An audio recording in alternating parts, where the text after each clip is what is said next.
이어서 존경하는 이강일 위원님. 예부처 상환기금 잔여재산에 대한 활용을 좀 고민해 봅니다. 금융위원장님, 예. 검찰 금융증권범죄 합수단의 올 3월 발표에 의하면 활동을 시작한 2022년 5월 이후에 2년간 금융범죄 추징보존액 2조 원 정도 확보했네요. SG증권 주가 폭락 사건, 영풍재지 주가 조작 사건, PHC 부정거래 사건 등 이거 해결해서 모아놓은 것 같아요. 그런데 각 사건에서 피해를 본 많은 피해자들이 피해 구제를 받았다는 소식은 아직은 못 듣고 있어요. 이게 범죄 수익 환부 절차가 있지만 피해자들이 형사 재판이 확정된 이후에도 이러저런 이유로도 애써 적정 보상 쉽지 않은 것 같습니다. 자본시장 활성화를 위해서 자본시장이 그 한탕이 아니고 건전하고 그다음에 안전한 시장이라야 되거든요. 이를 위해서 확실하고 신속한 피해 구제 제도가 좀 필요하다고 저는 생각을 합니다.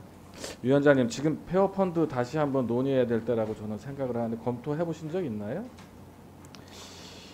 뭐 제가 취임하고는 보고를 못 받았는데요.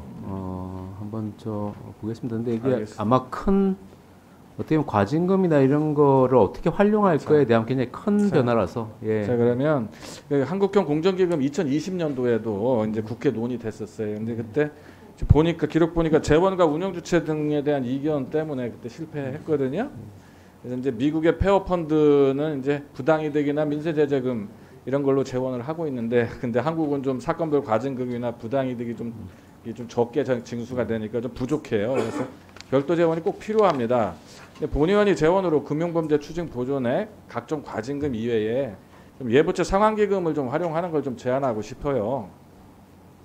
지금 예부처 상환기금이 2027년 말에 상환을 해야 되는데 잔여재산 25조 원 발생되는 걸로 보고받았고, 그간 기재부가 한 15조 원 정도 갖다 땡겨 썼어요. 공적자금으로 전용해 썼고요.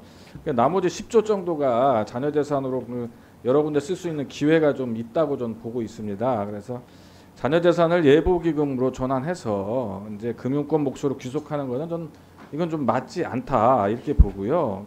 이게 보시면 아시겠지만 IMF 사태 당시에 69조 원 세금으로다가 이거 다 해준 거거든요. 이게 금융권이 책임을 져야 되는 그 부채 형태고요. 이게 이제 69조 이상 금융권이 손실을 했기 때문에 세금으로 물어준 겁니다. 그래서 예부처 상환기금 잉여금의 성격이 IMF 사태 때 금융사고에 대한 책임, 그래서 금융회사들이 부담해야 될 일종의 과징금이라고 보여집니다. 그래서 한국형 공정기금 재원으로 사용하는데 명분상 부족함도 없고요. 이제 법적인 문제도 27년 말까지 여유가 있어요. 그 이전에 법률 개정을 한다면 이거 좀 극복할 수 있을 것이라고 보여집니다. 30초 주면 끝내겠습니다. 예.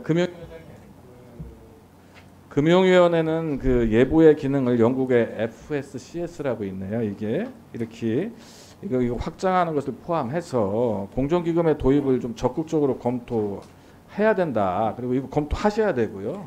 그래서 좀 저희 의원실하고 이 경과 검토해서 좀 같이 논의해 주셨으면 좋겠는데요. 어떻게 이거 검토해 보시겠습니까?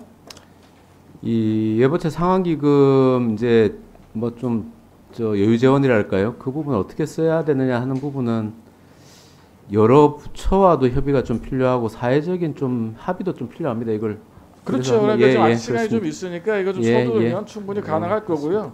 22대에도 충분히 가능하다 보고 운영 주체는 금융 당국이어야 할 것 같아요.